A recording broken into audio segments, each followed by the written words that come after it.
This week on the How to Japanese podcast, I talk with Mike Grant, the co-founder of Devilcraft Brewing. We had a great conversation about learning Japanese by ear, about the state of the craft beer industry in Japan, and about how you might go about getting the experience necessary to brew in Japan.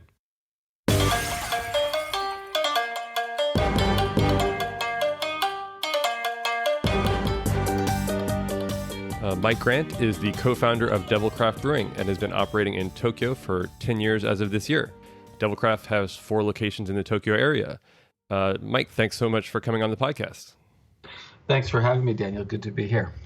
So I want to start with, how did you learn Japanese? Well, I've been here about 30 years and I am still learning.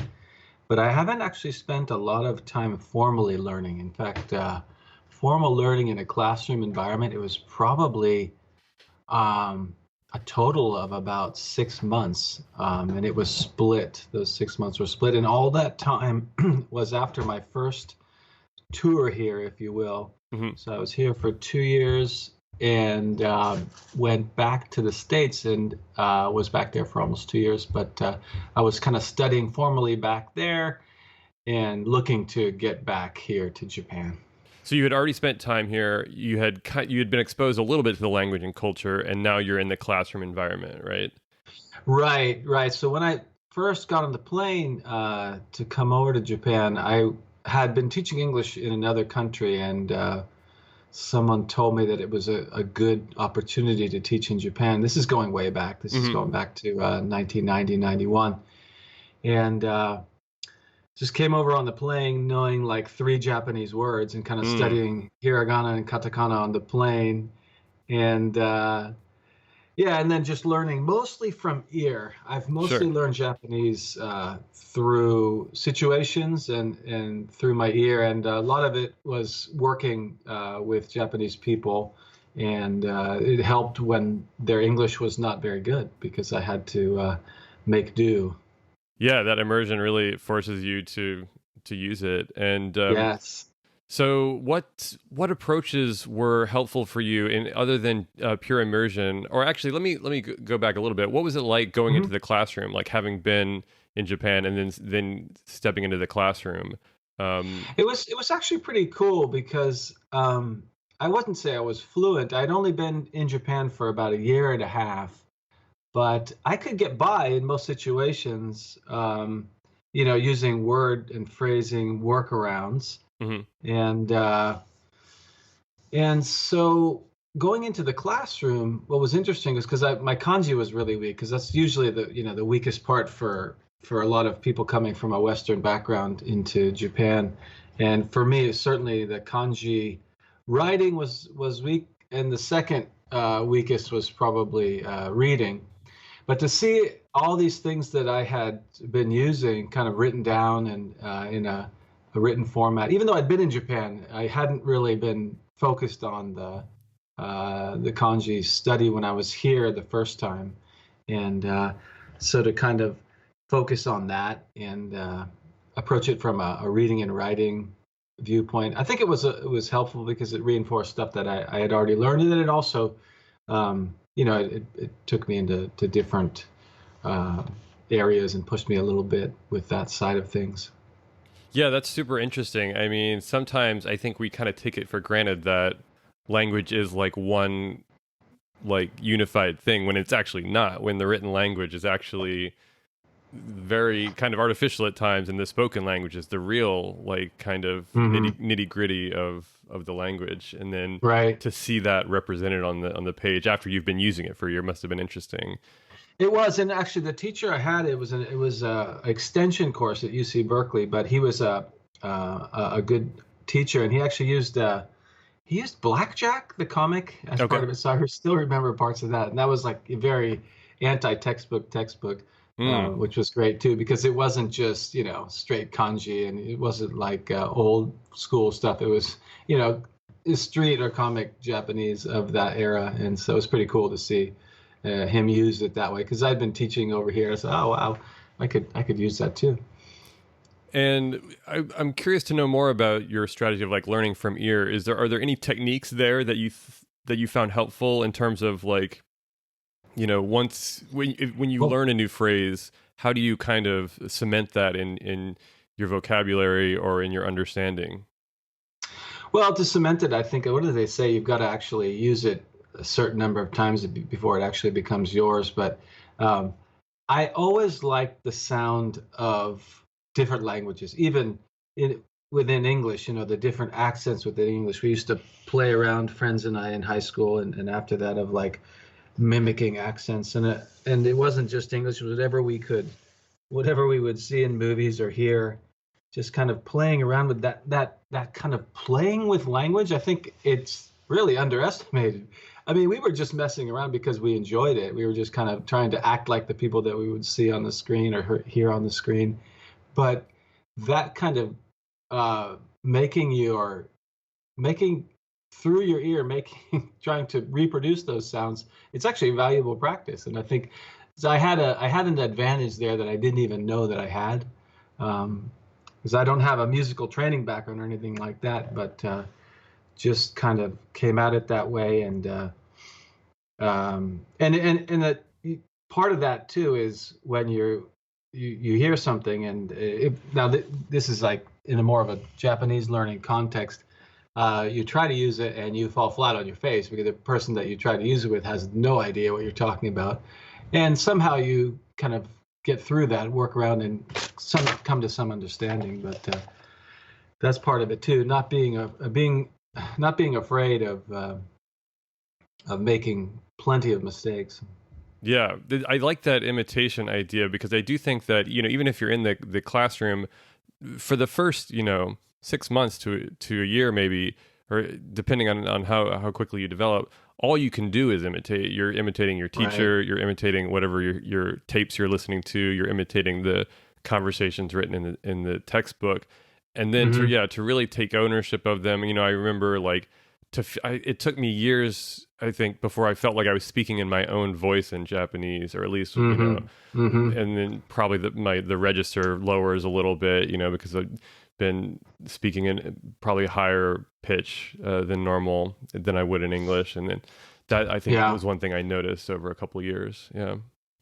Well, I did one funny side of this is like learning. I learned a lot of my Japanese early on from my girlfriend. So when I came over, I got a girlfriend, and so I didn't understand about using the feminine forms and all that. So I was actually using a lot of feminine forms in inappropriate situations. I was using things that I probably shouldn't have been if I wanted to keep my standing. But again, it was just one of those things that. You don't know what you don't know, so you just go ahead. Yeah, no, that's true. And again, not being afraid to slip up here and there and be corrected. Like being able to take correction, I think, is just such a critical skill for students of the language. Yeah. Absolutely. And also for brewers, I would say, like being able to take criticism of your beers, for sure. That's something that I have learned pretty well. I think I'm in a homebrewing club and everybody is luckily pretty friendly about it, but yeah, we'll be honest with each other. So yeah, well, that's the only way to improve. I mean, that really our kind of this beer appreciation group that we were in, that's actually still exists in some form or another now. Part of it was sharing beers and listening to that criticism and seeing what maybe you could improve with your brews. And so I saw this interview that you did with a professional beer group. I'll post a link to it. And one thing that I noticed though is that I think even from your very first days of living abroad, you're connected with the beer community. Albert Cuano of A Cube Evolution, I think he was the one that got you into teaching abroad initially, which is a crazy connection. Yeah. We actually were on the plane together in 1991 to Tokyo, and we were groggy from the flight. Got off the flight, got in the immigration line, turned around, and there was Hulk Hogan right behind us. So it was a pretty weird, trippy beginning to the whole thing. But that's actually a little bit disjointed because we came to Japan at that time, but then he and I lived in different areas, and I wasn't into homebrew at that time. Okay. We were both into craft beer because craft beer was already a thing in the States, but it wasn't a thing over here Sure. yet, which is actually what eventually did lead me into craft, home brewing. Hmm. Got it. And yeah, so you start homebrewing. How did you develop? Like, could you tell me a little bit about learning how to homebrew? What was that like for you? What were you doing there in terms of learning that craft? Hmm. Well, just experimenting. I mean, it's different than learning a language, I think, but it's still a similar thing. Is the experimentation. Um, I first learned to homebrew on a trip back to the States, to my younger brother's house, and he had learned to homebrew when he was in college. And he's like, "Hey, I think you'd like this." And so it was around Christmas time, way back when, but I think it was after 2000 sometime. And we got together at his house. It was me and my younger brother and my other three brothers. Sorry, two brothers and sister and my father. So there was, anyway, quite a lot of grants there. Yeah. And we made an ale, and he had been homebrewing, so he kind of knew what he was doing, and that helped a lot because the thing that we made was a red ale, and it actually came out pretty good. You know, you hear the stories of people's first brew as a disaster, but this one wasn't. You know, fortunately, he was in the Bay Area, San Francisco Bay Area, and there was quite a few homebrew shops around there, and the quality of ingredients is really high, very fresh. Sure. And so almost anything that you would pick up, as long as you don't overthink it or kind of have a crazy out of the world recipe, you have a good chance for success. And that was encouraging when that one came out pretty well. But, you know, from there, I just kind of got into it, and I was buying kits, and mostly I was using malt extract plus, I think they call it partial. What is it? Partial mash. Partial mashing. Yeah. I forgot all the lingo, but Yeah.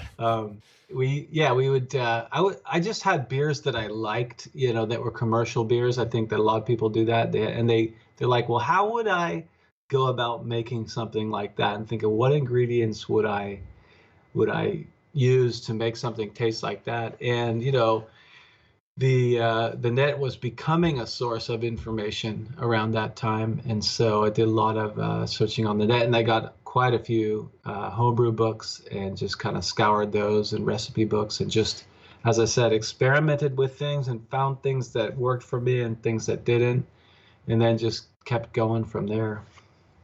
Got it. Yeah. One thing that I'm always curious about is like how you develop a familiarity with malt. Like, do you have, I mean, I do think that, you know, like you said, kind of imitating and following, you know, because beer does have these, you know, set categories: brown ale, pilsner, you know, it gets really detailed. And to a certain extent, their recipes are relatively limited. Like a pilsner is always going to be, you know, basically 100% pilsner malt and things like that. So is there a way to develop familiarity with something like malt? Is there anything that you found other than just brewing a lot and drinking a lot? Well, those are two, fortunately and unfortunately, those are two absolute necessities, I think. But there are the things that I think you should do and that we try to do. And I've sort of kind of gotten re-immersed in this approach recently, because we have some relatively newish brewers that work with us now. So in helping them along the path to learn, we go back to things that we learned along the way that we may have forgotten over time. But one of them is just taste it, just eat the malt. And you know, you don't have to have more than a couple of kernels of any one grain. But you can learn a lot, not only about the condition of the malt, but what on paper would be very similar malts in terms of color contribution, and how vastly different they are in terms of flavor, and how you want to throw one in the dustbin and brew only with another one when you put them side by side sometimes. So it's really that drastic. And it's usually not just because one is fresher than the other. Oh, there are times where that happens and you don't know why, because you've kept your grain in good storage conditions and so on, and it's not old and it's not crushed.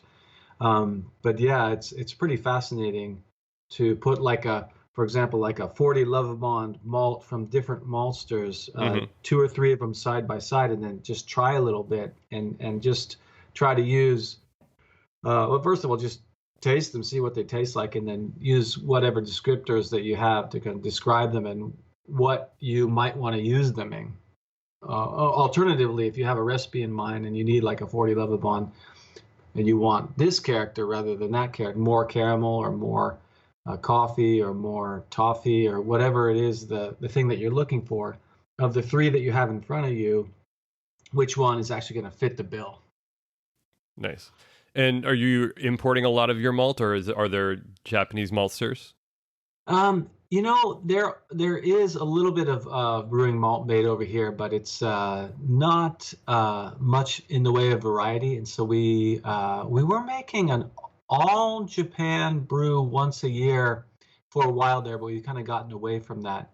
But basically, we buy our malt from a couple of importers, and they focus on importing sugar and actually brewing malt, among other things. And then we buy our hops from other importers, some of the same importers and some other importers. Are you able to get like some of the German Weyermann type stuff, or is it a lot of the West Coast stuff? Or so our main supplier, one of their main products is most of the Weyermann line. So we use a lot of Weyermann as our base malt for our Pils in Vienna, some Munich. We also use a slightly newer importer brings us Irex, which is really good. So we like to use that when we do some European styles. And then another importer brings in Simpson's malt from the UK, and that's really good for British style and even American style ales. Yeah. Well, I mean, it sounds like you're in the same position as a lot of American breweries, which are also importing a lot of these malts. Obviously, there's a couple more options in the U.S., but I mean, it seems like a lot of the really good lager breweries here are doing a lot of all Weyermann, all all continental malt, things like that. Yeah, we like Weyermann a lot. I wanted to ask, I mean, you mentioned you have new brewers. I'm curious about the licensing process, and you'll have to correct me if I'm wrong. From what I understand, I think that you have to get licensed twice, like once as an actual brewer and once through the tax office or something like that. Is that correct? Well, it's not technically correct, actually. So, in order to brew beer, you need to get a beer brewing license, and that does come through the tax office. Okay. And in order to get that beer brewing license, they'll ask, what is your previous experience? So you have to have somebody on staff who can demonstrate some past experience. And now it's changing quite a bit because there's so many new breweries where the brewers don't actually have any commercial experience. So what I've heard that the tax office is requiring is that those new brewers go to an existing brewery and study for a few months. Okay. And often it's a very Japanese kind of tatemae kind of thing. But anyway, there is that soft requirement, shall we say. I wanted to take a quick time out here. This is Daniel after we finished recording this interview. When I asked this last question, I was confusing two different things, and I didn't get the chance to kind of correct what I was thinking about, but I did email with Mike afterward. So what I was thinking about is the fact that there are separate beer and Happboshu brewing licenses. The beer license requires brewers to brew 60,000 liters a year, while the Happboshu license only 6,000. And here's what Mike notes about the Happboshu license. Under our license, we have to put some tiny amount of adjunct in to meet our Happboshu license requirements, like 10 grams of orange peel per batch. However, a tax of 220 yen per liter is levied no matter if it is under a Happboshu license or not, as the tax is based on malt percentage. And all our beers get the full tax treatment as we use a lot of malt. So really there are two meanings of Happboshu. One is the type of license it is brewed under, and everything we make is called Happboshu because the license says so. The other meaning is for levying alcohol tax. So that's an interesting note. So all the happoshu you see on the shelves in the stores is designated by the tax authorities. It means it's done so based on the amount of barley in the beer. However, some of the craft beer that's being brewed in Japan is being brewed under a happoshu brewing license, but that doesn't designate necessarily the malt level. That's some kind of adjunct is required, like this 10 grams of orange peel per batch, very small amount, probably doesn't affect the flavor of the beer that much, but is an interesting kind of workaround to allow some of these smaller brewers to be operating. Mike went on to say this about happoshu. The big players have their El Cheapo happoshu, which is mostly made from sorghum, from what I've heard. The alcohol tax on those used to be much lower because they aren't malt-based, but the tax office is standardizing tax rates over 10 years. Tax on all malt beer is going down. Tax on non-malt fermented beer like stuff, sorghum, happoshu, etc. is going up. By 2025 or so, all similarly branded beer and beer-like beverages will be taxed at 150 yen per liter. And this is Daniel again. I think this is relatively good news, to be honest. This tax structure in Japan had created this incentive to make products using less and less barley malt. It's going to be very interesting to see what happens to the market when things start to equalize. I asked Mike whether standardizing the rates might result in some of this Daisan Biru and Happoshu type beers disappearing, and this is what he said. I'm afraid that I think some form of those categories will survive. It is clearly just a cost-conscious purchase decision. In my neighborhood, I do some stealthy scouring research of the recycling bins on recycling day. Sad to say, the vast majority of beery beverages consumed in my neighborhood are in those two categories of El Cheapo fake beer. So I believe they are indeed firmly entrenched. And on that note, we will continue with the interview. Yeah, I mean, that's one thing that, I mean, the U.S. has such an, infrastructure for brewing education, with places like Siebel, UC Davis, things like that. Is there a way, like if somebody didn't have a connection with a brewery in Japan and was interested in brewing, it sounds like they would either have to go outside Japan to get some kind of education or experience or do some kind of apprenticeship. That's pretty much it. In fact, the big guys, the Kirin Asahi level guys, they send their people over to Weinstefan in Germany. So they've got this long-standing connection. So that's how they do it. But on a craft beer level, it's exactly what you said. It's either an apprenticeship kind of thing is the most common. And I haven't really heard of people going to brewing school overseas. I know there's a couple of Americans that I know over here that have done that, but that was more like going back to their own country and going to brewing school there. So, yeah. And once you've done that, like once you have the experience, how is that process with the tax office? Is that something that's difficult? Is that something that somebody who had done the apprenticeship was interested in setting up their own brewery, would that be relatively straightforward, assuming you can handle the Japanese language required? Yeah, I think, generalizing here, it's about a 6. It took us a little bit longer because, we didn't quite have our stuff so organized, but it's about a 6 or 9 month process to get your brewing license over here. And in order to get your license there, in addition to some brewing experience, the bigger requirements are to have the specific system on site and ready to go. So you've got to have a system, and you've got to have that diagram of that system submitted to the tax office.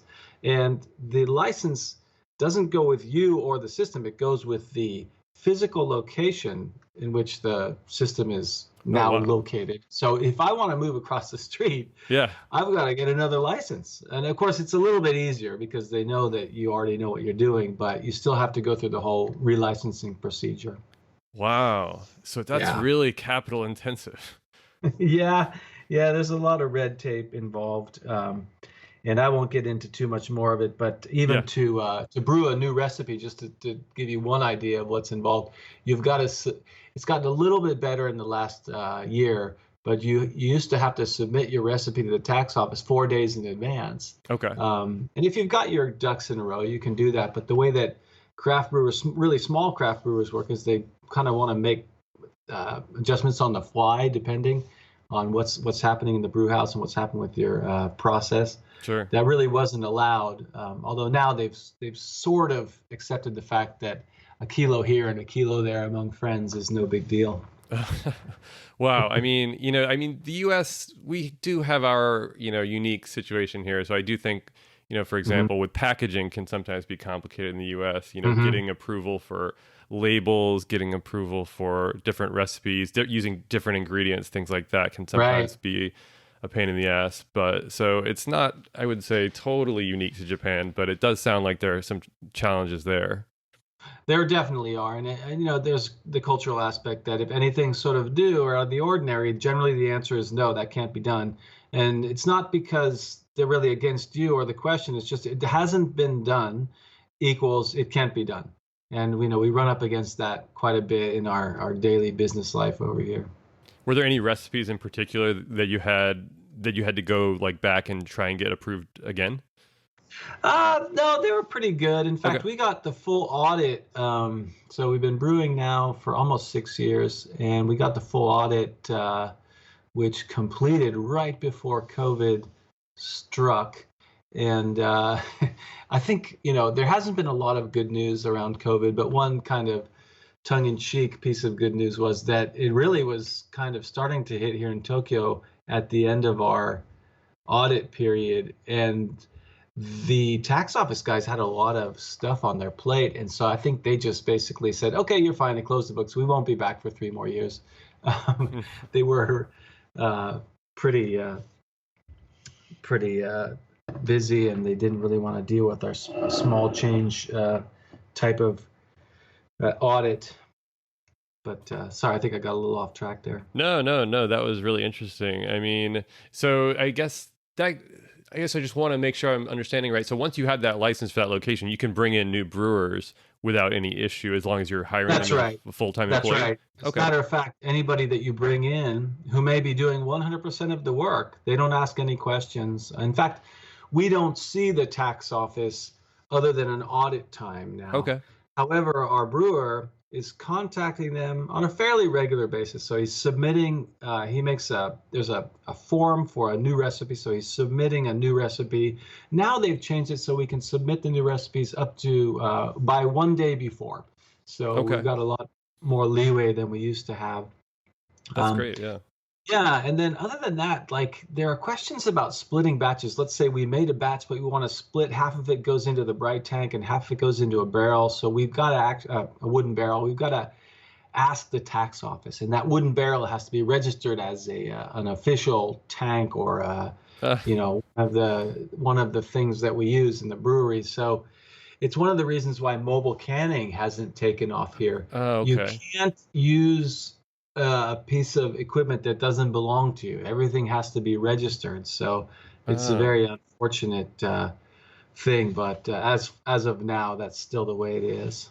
Yeah, mobile canning's been so huge in the U.S., I think. Yeah, I think it would really be good. I think I was talking to my brewing guys today about that. Like, we can't afford, a several $100,000 canning machine. There's no way to justify at our level. We're a 3-barrel brew pub. Mm-hmm. We had to start packaging when COVID hit, but until COVID, we didn't even have bottles.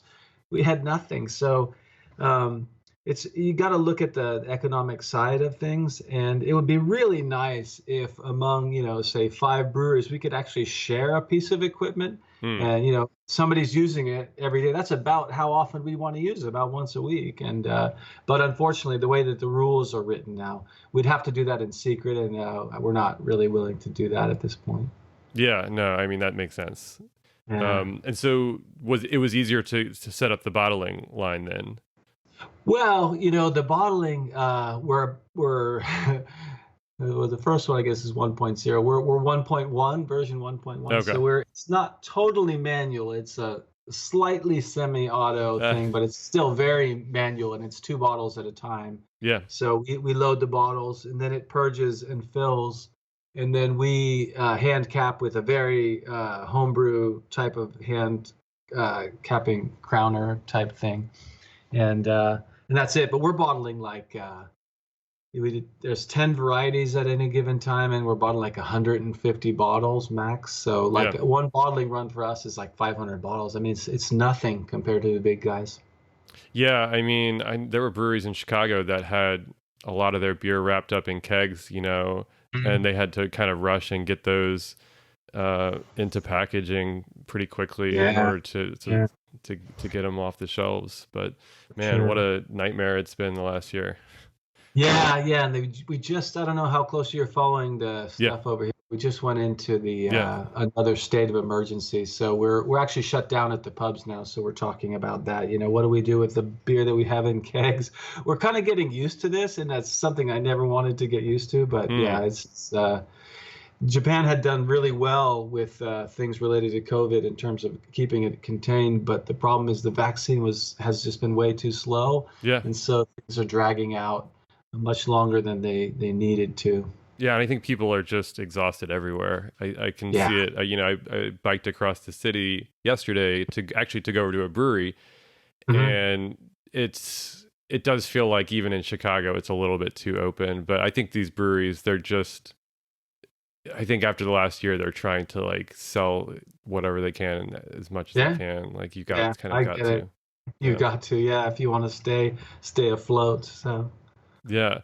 Well, man, Mm. this is interesting. I'm so curious to know more about where you think Japanese brewing will go. But I want to ask. I did I wrote for the Japan Times like 5 years ago, Mhm. kind of about the state of craft beer, and included a little bit in about home brewing. There's a kind of invisible home brewing scene in Japan. It's disconnected from the craft brewing industry, from what I could tell 5 years ago. Whereas in the U.S., real strong connection there. They really feed off each other. Mhm. Um, do you like people I talked to 5 years ago could maybe imagine some kind of distant future in Japan where the tax office was allowing homebrewing license of a certain amount of beer that you'd pay for, but that the real authority lies with the tax office, and that there was no kind of political uh, movement to get it done, political motivation to make anything change. Has that changed in the last Mhm. 5 years, or is there any chance of that Well, I happening? think there are some people who are still optimistic that something can happen. I don't give it too much thought these days, to be honest. I personally don't think that it's definitely not right around the corner. Hmm. Um, there's no constituency really Sure. for home brewers and those of us who like such things. And that's unfortunate because, if you think about Japanese food culture, Yeah. it's the fermentation, mecca. And it's ridiculous that home brewing is illegal, to be honest. It really, to me, it's a shame because I think that the Japanese craft beer world would be and would have been a lot more developed than it is now, Mm. with craft sorry with homebrewing being illegal or not allowed anyway.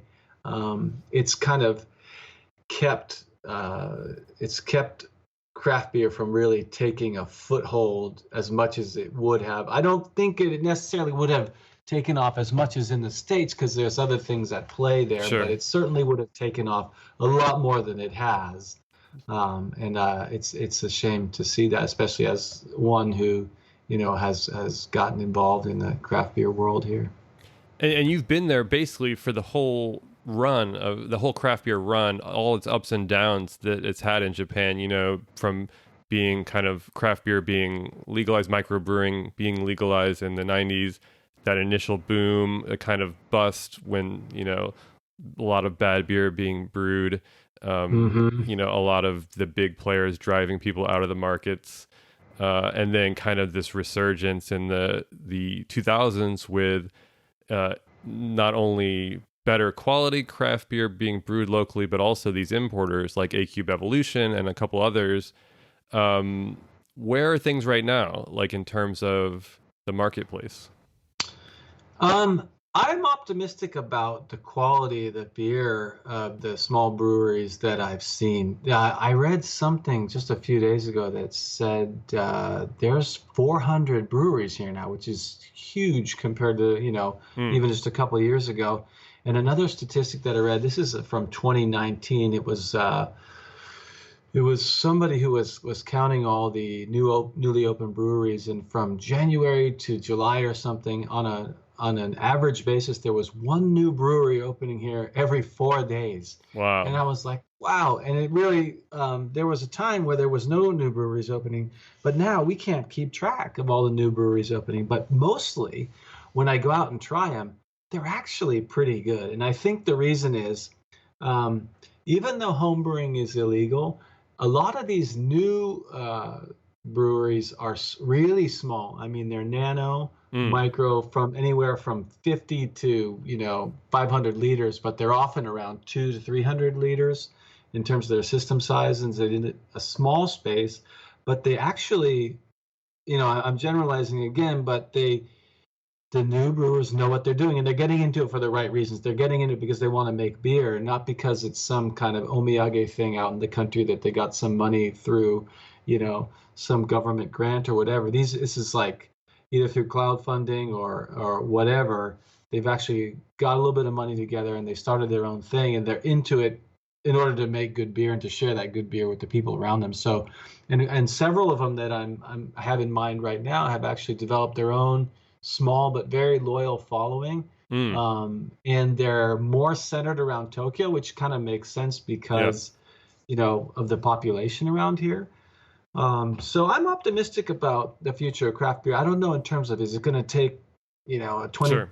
20% share? I just don't really see that happening, at least not soon. There are too many other good drink options Yeah. here in Japan that I just don't see. And plus, there's the demographic is that the population is shrinking, so Sure. you're actually trying to get a larger share of a smaller pie overall. It doesn't really make sense to me. But craft beer is awesome, and the more people get exposed to it, I think people will. Our experience has been that people will come back if they didn't. They said, "I don't like beer," but when I had your beer, I thought, "Oh, that's beer." It's like, "Oh, that's really good. I'll come back and try that again." So they kind of get their eyes opened by craft beer, and I am optimistic that a lot of the smaller new breweries, they have the passion for it, and I think from that passion, the quality should and will follow.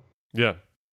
Yeah, I mean that's so interesting. It reminds me, when I was on Jet from 2005 to 2008, Hmm. I was in a town of about 6,000 people, Hmm. and I mean there wasn't much in the way of beer at that time. There was one brewery in Aizu Wakamatsu that's since gone under, but I remember at the very end of my 3 years, I shipped up a bunch of beers from Tanakaya in Mejiro, and Uh-huh.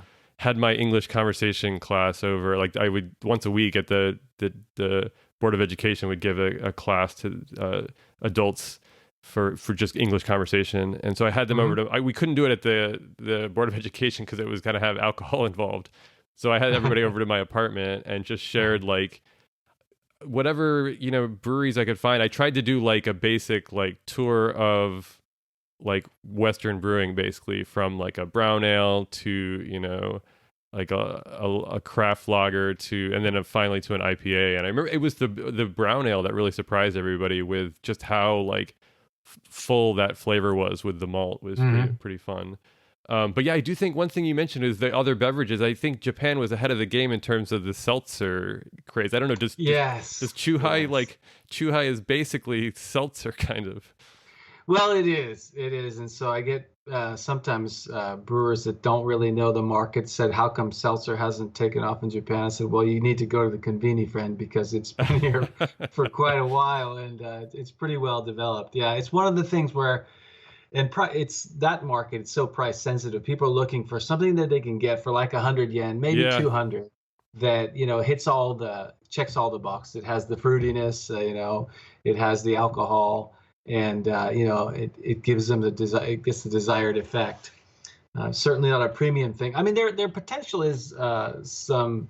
there might be some potential for like premium seltzer, but that's not something that you'll probably be able to get in a convenient. I've seen that one brewery did one Japanese brewery did a collab with a brewery from overseas, and they made some fruit seltzers, and they're priced at about 300 or 350 yen. And I actually haven't had them, but so some people are actually trying to do that. That's interesting. Yeah. I feel like a lot of the breweries here feel like if they're not making one, they're missing a huge chunk of the market now. But have you guys been tempted to do that? And would that be something that you could do? That's one that hasn't actually come up. Mm. I think in terms of the process, I'm curious about how to make them, because I do do some personal experiments, but I don't think it's something that we're going to be doing in the near future, actually. No, I think that makes a lot of sense. Just the Chuhai market. Chuhai is not quite the same, obviously, but it's just such a huge overlap with flavors. I think that it would be tough to break into with any. I think with the U.S. it was just so empty, right? Like you had Zima, and that was it for like years. Anything in that kind of category. And that's similar to, I think, why craft beer really had an opportunity to take off, is because beer at the time when craft beer sort of started to was born, the American beer was so watered down and so narrow that it was beer desert.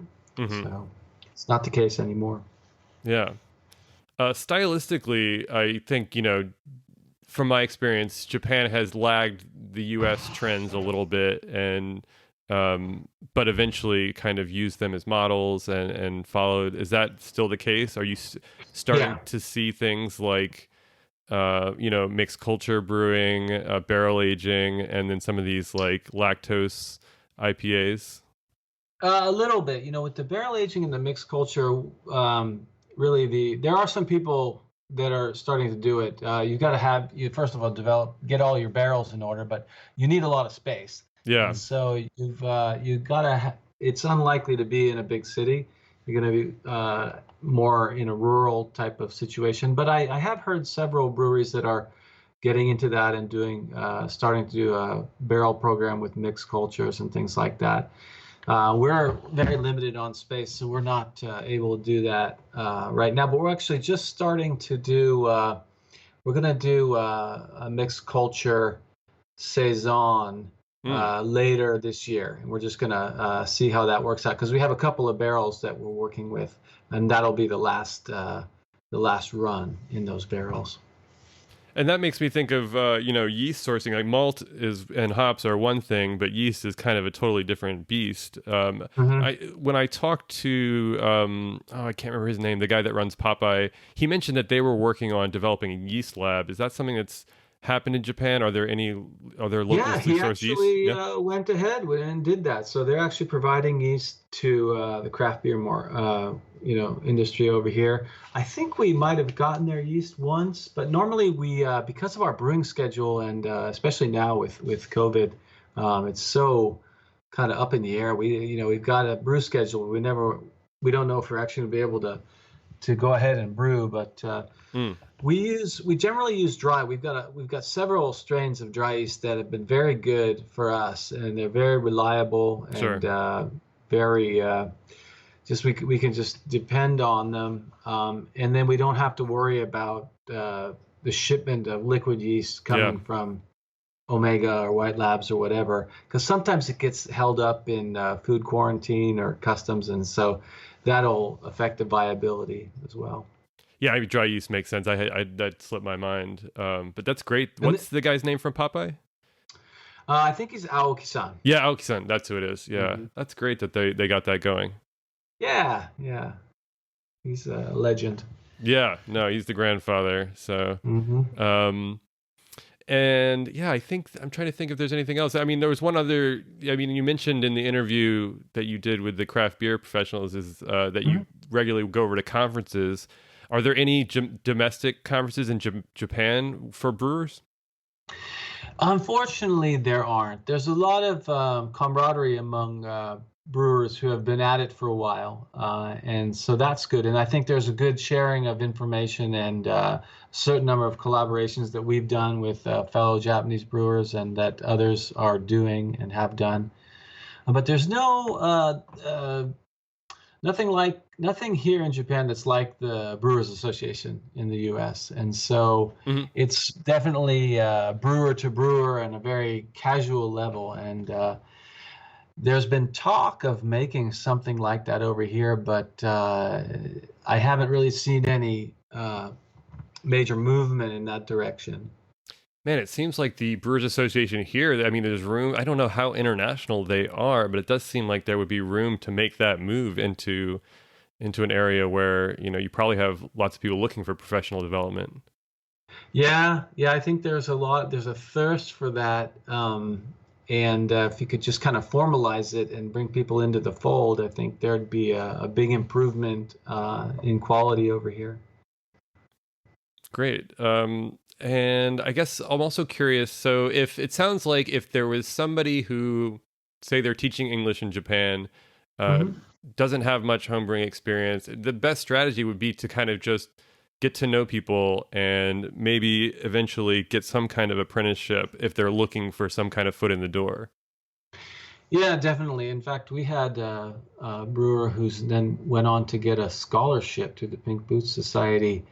She worked with us at the pub, and then she worked with us a couple days a week at the brewery, and then she got a full-time job at another brewery, and then she got the scholarship to the Pink Boots. So she's done really well for herself, and she did it all through just approaching people and say, "Hey, do you have any work for me?"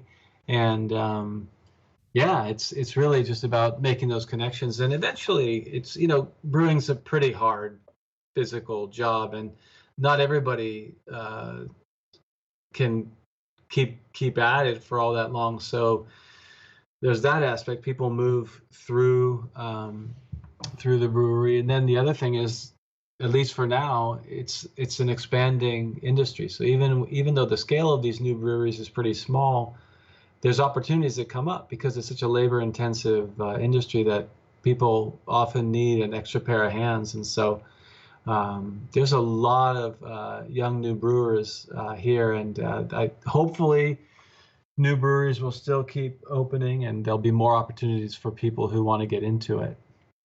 Yeah, could you say a little bit about the Pink Boots Society?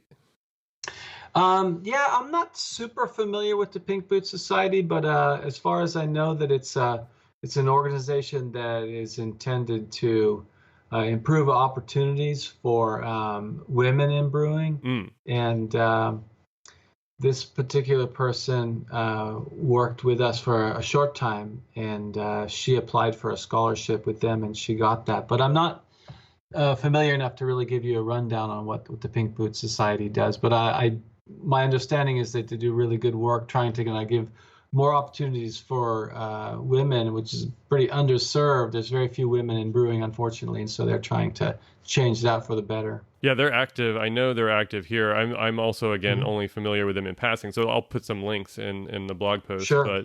But yeah, it's becoming more and more visible here, giving more women opportunities to brew. All women brew days and things like that at some major Hmm. breweries like Revolution. Smaller breweries like Dovetail here in Hmm. Chicago, which is great. That's Nice. great to hear that they're international. Yeah, I was happy to hear that as well. All right. Well, ask everyone 3 questions at the end, and Hmm. I'll ask you those as well. All right. So, do you have a favorite kind of onigiri? Yes, it's what is that? I guess it's shake wakame. Oh, nice. I don't know if I've had that one. I've had sake for sure. Yeah, I like that wakame in there. Nice. What's your go-to Japanese karaoke song? Well, karaoke is actually finally banned karaoke over here now with the the whole thing. Do I have one? Oh, you know what? It's probably Leonard Skinner. It's probably a Leonard Skinner song, "Sweet Home Alabama," or that's not a political comment. It's Ah, just that's an era thing. It might be. It might be an Oasis song, which I can't remember the title of. I'm not really a karaoke person. Do you have any Japanese songs you've learned? You know what? I actually haven't. That's one I've got to work on. Okay. And then last question. What's something you remember from your first week in Japan? First Other week? than Hulk Hogan. Yeah, well, that I do remember. That's a pretty good one. Well, it was, yeah, no, it was, I do remember that it was springtime when we came. And so the cherry blossoms. So I was near Inokashira Park. So the madness around the cherry blossoms, I remember that like it was yesterday. The crazy drunken salarymen and the guitar singing troubadours in the park, which is absolutely verboten in this day and age with COVID. But I remember that like it was yesterday. Nice. Yeah, that is your first Tokyo Hanami is always an intense experience. Oh, yeah. Well, great. Thanks so much for your time today. Where can people find you guys online? And you guys are located in Kanda, right? Well, yeah. So the first shop is in Kanda, which is one stop from Tokyo Station. And we've got one in Hamamatsucho, which is just a couple stops down the opposite direction, and then one in Gotanda. And then the fourth one is in Jiugaoka, which is just off the Green Line. The other three are on the Yamanote Green Line. But when travel opens up again and people have a chance to come over here, just look up Devilcraft Tokyo, and you can find us there. We've got a website, and you can find our locations. And we have a tap list on there as well, and can see what we have on tap. And we have our Chicago pizza is our main food offering, so that goes pretty well with beer. So yeah, people should give it a shot when they come over. Great. Well, yeah, thanks so much for your time today. Absolutely. Thank you, Daniel. Thanks for listening. You can find How to Japanese on Twitter, Instagram, Facebook, TikTok, and Substack. And we'll see you next week. それではまた来週.